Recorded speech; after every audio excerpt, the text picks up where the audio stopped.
Hey now, Peter Grizz here. So today I got another cool knife, but don't I always?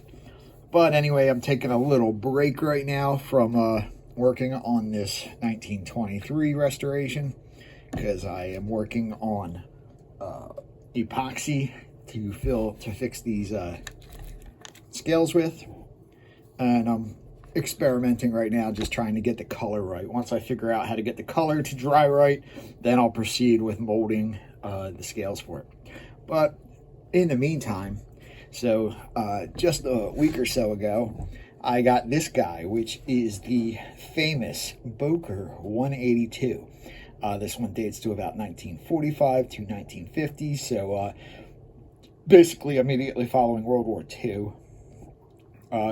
They would have been building them in a new factory since Solingen was pretty much blown into smithereens by Allied bombing.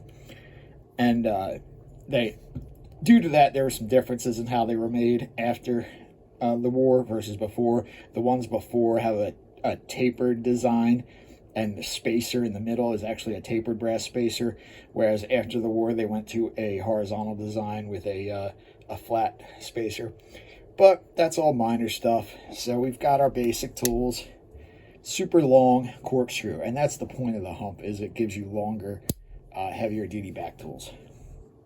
Got this big leather punch, and that's what it is. I mean, sure, it'll work as a reamer and stuff, but this is specifically designed for punching holes out of leather. And basically, the bigger the hole, the farther up you go. And then you turn it 180 degrees and punch it from the other way, punch out the other half of the hole. Bam. Now we got our openers. Oh, got something going on in there. That oil getting dirty in there from being used. I've been carrying this one around a lot, but I didn't notice that. Mainly because I don't use a can opener a whole heck of a lot. Got the flathead screwdriver cap lifter. Notice the little tree. These are all carbon steel tools.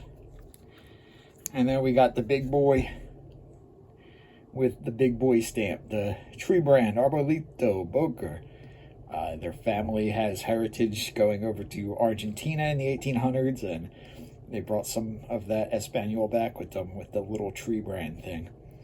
And this is a tang stamp they used up until about 1960, and on some reissues later, which is something you got to watch out for.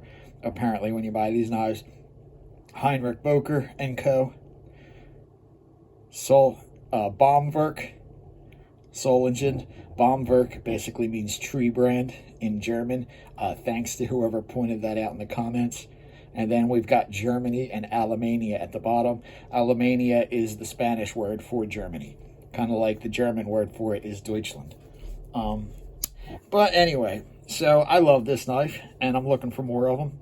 And I came upon this knife, and this is a close relative. This is a Boker 7594. There was a period where the 182 was actually the model number. It was known as the 182, but its serial number was 7593, I believe. 7594 is a little different. So again, we've got an opening layer with the old school can opener. We've got yet another cap lifter screwdriver that is an absolute nail buster. Very heavy pull on all of these tools. We've got that big, hardy, small clip blade. Notice that the clip blade has a full tang stamp on it. I think it has a little tree on the back. Adorable. And then we get to our main blade, the main event. Now, sadly, if this one had an etch, it lost it long ago. She's seen some rough days. Got quite the patina going on. It looks like some kind of oil or some kind of acid or something was left on it. Something acidic. You know, maybe a cleaning product or something splattered on it. But had a little wear at the tip. But it's in pretty good shape. Pretty full, nice blade. Now we get to the back tools. We've got a reamer. This reamer is super hard to open. You could absolutely bust your fingernail. You could rip your fingernail right off if you didn't commit to it fully, let's say. And notice both of them have this similar attribute. They're all of those leather punches will have gun bluing on the inside. And I believe the theory is that because of the machine surface in there, that was to help ward off rust, I guess. I don't know. But then we get to the main event, and that is this beefy Phillips driver. It's like a number 3 Phillips. It's a large Phillips driver. And notice it doesn't look to be parallel to the handle, because it's not, because the handle is at an angle. But it is actually perpendicular when gripped. It feels very good gripped. Yeah, so totally a functional, useful Phillips screwdriver, but just a cool alternate version of the Boker 182, this 7594. Check out the brass liners, beautiful.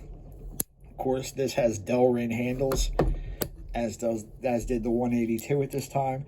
It's not real stag or bone, it's plastic basically. Delrin. Luckily, both of the scales on these are in great shape. They haven't shrunk. The Delrin's famous for shrinking and pulling away from the bolsters, cracking around the pins, but they're both in great shape. And somebody did some custom grip work. I guess they didn't like this. They like ground the grip down here, and then they ground the flat spot to engrave their initials. So that's kind of cool. Like, it just shows somebody really liked this knife enough to do that. So that is the Boker 7594, the Phillips version of the 182. Again, with another cool knife for you. It's Petey Grizz, and I'm out.